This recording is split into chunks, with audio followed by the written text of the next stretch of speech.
Hi everyone and welcome to the channel. Today we're going to be doing a 2-hour mascot makeover. We're going to take this bunny and turn it into something a little bit better in only 2 hours. A lot of times when you buy a mascot, it doesn't look exactly like you think it will, or some things about it are not completely functional for the performers who will be wearing them. So today we're going to go over a few things that you can do to your pre-bought mascots to make them look a little bit better. So I actually like the face. It looks pretty good. Not perfect, but definitely workable. However, this hat is probably the worst part. Like, it is completely crushed here. And a lot of times when you get the mascot and you let it air out for a day or two, it gets a lot better. So this is actually better than when I first took it out of the box, but still, it's like completely crushed. Even when we move it around, it doesn't really go back to shape. The other thing are these ears. It is not even attached to the bunny's head, so it makes him look totally fake. What are they doing? What are they doing? Plus, like, shouldn't the ears face forward or at least to the side? Like, I think these ears should look kind of like this. Right now, they're basically facing backwards? Question mark? Not great. The ears are sewed on backwards? All right, next we have the vest. Now you'll see here that when we tried it on, it could not even go over a human head.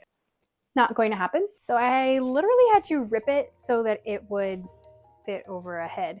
So we definitely have to fix these seams and make it look good again with a bigger head hole. The other super strange decision is that they put this bow on a string that goes around the neck, some elastic, but I'm not sure why. Because why wouldn't you just attach it to the vest to begin with? Strange. So we are going to take the elastic off this bow and attach it to the bunny's vest. The bow is like in your mouth. Easter bunny jacket. Not too bad, pretty good, but there are a few things that I personally don't really like about it. I'm not sure why you have to squeeze this over your head. It should, in my opinion, open right here so that you can Velcro it closed or snap it closed, and it just makes it a lot easier to get in and out. So we want to fix that. The other thing is, if your performer has really long limbs, if when they extend their arm, you're going to see some of their skin, we have to fix that somehow. Uh-oh, wrists. So either you're going to add elastic to the sleeve of the shirt that goes around their finger so that that holds the sleeve in place, or you'll want to put some sort of glove underneath the jacket in the skin color. In this case, that would be white, the fur color of the bunny, so that if we see the performer's wrists, it looks like the same color as the rabbit and nobody even notices. Next, we have the bunny's pants. Now, one thing I think is super cute with an Easter bunny is the tail. There's no tail. Sad. He needs a fluffy, cute little bunny tail. So I'm gonna make one. The other thing is that these pants are just way too short. So just like we were gonna buy gloves to cover the wrists of the performer, we are gonna buy knee-high socks to cover the ankles of the performer. Next, we have our bunny hands. I just think on a mascot, everything should be the same. The fur on this head is really fuzzy. And this is just not. It's just a piece of fleece and this is a piece of fur, so they don't really match. So if I have time, that's like a dream project I would like to do, is cut out a piece of fur, put it on the hand so that the back of my hand, the back of my bunny paw is fur, so I can either glue it on or sew it on depending on my skill set or how much time I have. I'm positive I'm gonna just glue it on because it doesn't really matter. We don't need to sew it. So adding fur. Let's see if we can make that happen. And lastly, bunny feet. These are good. No complaints. Not going to change anything. So it is time to begin. Let's see how much I can get done. I am starting by making a list of everything we need to get done in this project so that I can track it and make sure I get everything done. Step 1, the hat. So I'm taking this blow dryer to try to heat up the glue a little bit so that it's a lot easier for me to rip the hat off of the head without ripping any of the fur or the fabric. I then cut a piece of EVA foam and I'm using a high temp glue gun to glue it inside the bunny's hat. I considered using wire to help keep the shape, but just gluing this inside was super quick, super easy. I did it in under 5 minutes. I'm super happy with this. Step 2, the ears.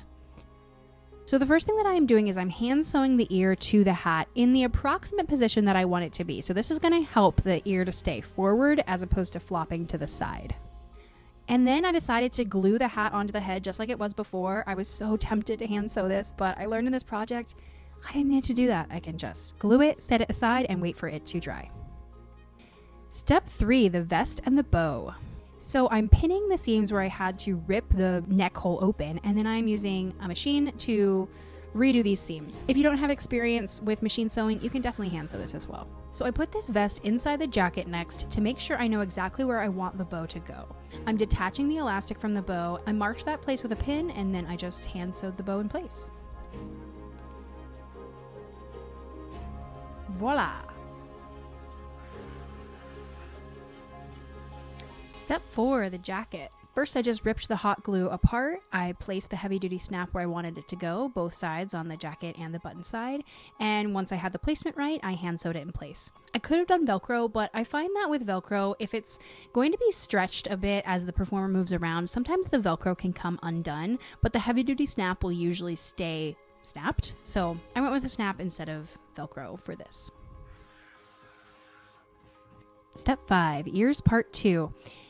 So I let the hat dry, I'm checking it to make sure it's stuck, and yeah, it worked great. So glad I didn't hand sew that. And now I'm sewing the ears to the head.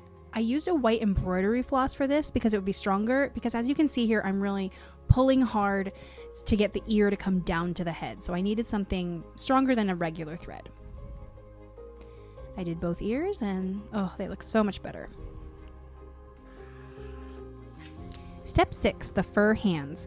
First, I'm finding a fur that matches the face of the bunny. Then I'm putting the hand down, and here you see that I'm trying to make sure that the direction the fur lays is the way that I want it to be when you pet the hand of the bunny. I'm tracing the hand in a pencil. You can use something else as well. Pen, whatever.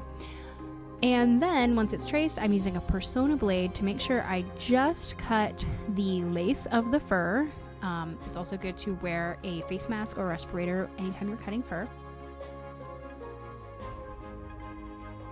And I'm cutting out 2 hands in the right direction. I'm kind of pulling the extra fur off and throwing that away, and then I'm just using that same high temp hot glue to glue the fur onto the hand. So cute. Adorable. Step 7, the tail. I'm taking that same fur that I used for the hands, and here I'm just eyeballing a circle, and then same as the hands, I'm going to cut it out with my Persona blade. Now I'm going to use a gathering stitch with just some regular white thread. I'm going in and out with large stitches, and at the end I'm going to pull the string tight, and that's what's going to gather it into a ball. I'm then taking some polyfill and I am putting it inside the bunny's tail, and then I'm just sewing the tail closed.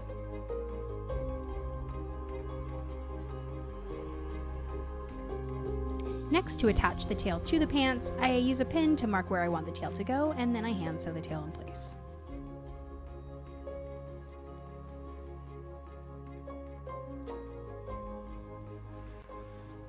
Step 8, adding socks and gloves. These arrived from Amazon today. I was looking for knee-length socks and elbow-length gloves in as matte a material as possible. I didn't want them super shiny. And with that, we are complete. And here is the final result. We see here that we have no visible wrist. We have no visible ankle. Cute little furry paws. The bow, which is actually visible, before and after of the bow here. And the hat, our most dramatic change of all. Oh, looks so much better. Must I remind you of what this hat looked like before we started? Oh, why would they do that? And now for my biggest fail of all, the tail. What tail? Can't see it. Covered by the jacket. I definitely didn't need to make this tail, but who knows? Maybe one day it'll show and it will all have been worth it. All right, so that is a wrap on our Easter bunny. I hope you agree with me that I think this new bunny looks way better than our original bunny, and it only took me about 90 minutes when it came down to it, under the 2-hour mark that I had set for myself as a goal. So I'm super happy with that. I know that this bunny will go out as something that I can be proud of and make lots of kids and families happy, and not be worried that they're gonna be like, why is that hat smashed on his head and he looks super janky? So I definitely think it was worth the time. And one thing I'm gonna say is I am a huge proponent of buying existing products, something that exists, and then improving it to get to that 100% that you want. Something to keep in mind is if you buy mascots from Peru, Amazon, eBay, they are never gonna look like the picture. Just know that going in. If you decide to buy a pre-existing mascot, first of all, do your research. There are scams out there, so make sure that you have read reviews and you know that this mascot is going to actually arrive. And if it does arrive, know that it won't be the quality that you're hoping. But as we showed here, it can be fixed, and you can do it in a short amount of time and really improve that quality. So I empower all of you to do just that. So I hope that you liked this video. If you want to see more, like and subscribe, and I'll see you in the next video. Bye-bye.